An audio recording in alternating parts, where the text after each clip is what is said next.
There be something about a ship that sings of freedom, salt winds and clear waters. There was a time when I was captain of the Midnight Rose, one of many she has known.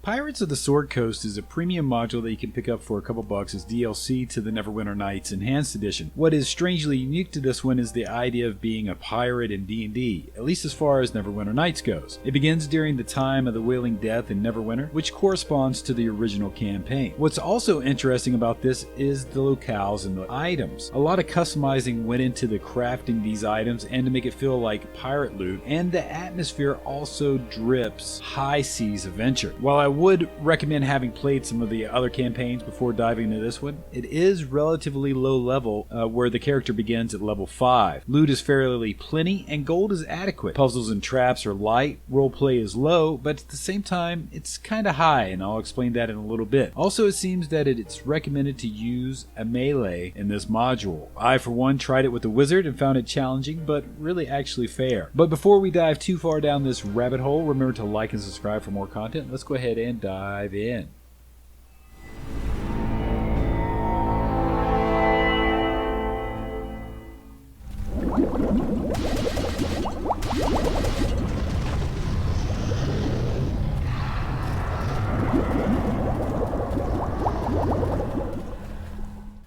You know, one of the things about Pirates of the Sword Coast is there's not a lot of opportunities out there to roleplay in this particular fantasy, at least as far as Neverwinter Nights catalog. While there have been a couple modules from the community posted over the years, this is really the flagship for that particular niche genre. The module begins with a crew of the Midnight Rose docked at the city of Neverwinter to gather supplies for a voyage. A shipment needs to be picked up that's actually most unusual. This is also just a setting hub, and while the first act, which I'll loosely call it, involves a local gang war conflict in progress that the player character gets involved with, much of what we do here is non-sequential. It really doesn't start to get interesting until we are shipwrecked a la Tom Hanks in Castaway that we see where this module tries to take aim, and that's with minor changes to the system to make it feel more like a survival game. I really like this, but I didn't enjoy the fact of not seeing this coming and the character strip of your gear, which would have weighed in a lot of factors such as store-bought gear progression items that I saw, or how I went about outfitting my character. This might be a little minor spoiler, but it's important to note because this one little nuance could really quickly sour the experience and turn off players. As a last footnote, it would have almost been better to have done this module to begin with like some elaborate cutscene with the Midnight Rose already out at sea, and then you're cast away with the item strip gear and you never even feel that impact of losing the gear a couple hours into the module. What transpires for the story going forward is really a mixed bag. There is some really interesting ideas presented and also some neat little side quests that begin to open up.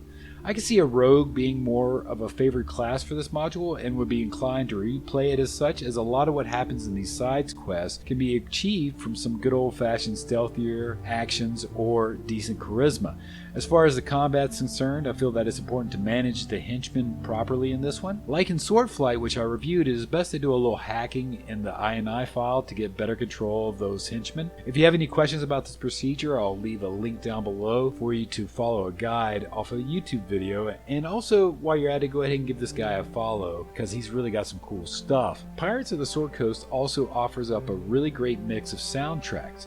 Each help to evoke the mood for the environment one is in. I would also argue that one of my favorite soundtracks to all of Neverwinter Nights lies in the Pirate of the Sword Coast original main theme. It seems to capture everything I enjoy most about gaming in Dungeons & Dragons, with a high uplifting beat and a sense of discovery and wonder of what lies over the horizon. Here's a short cut of it.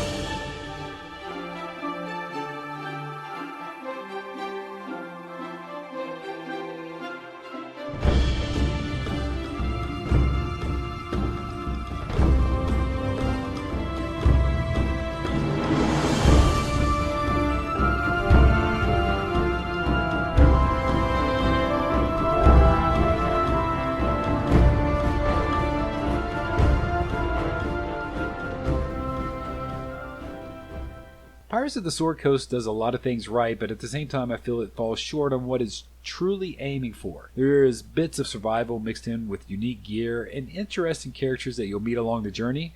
While the engine itself couldn't manage a ship versus ship battle, we are given somewhat of a taste of what this engine could do to supplement that in your mind. The sense of journey and discovery, it does happen here.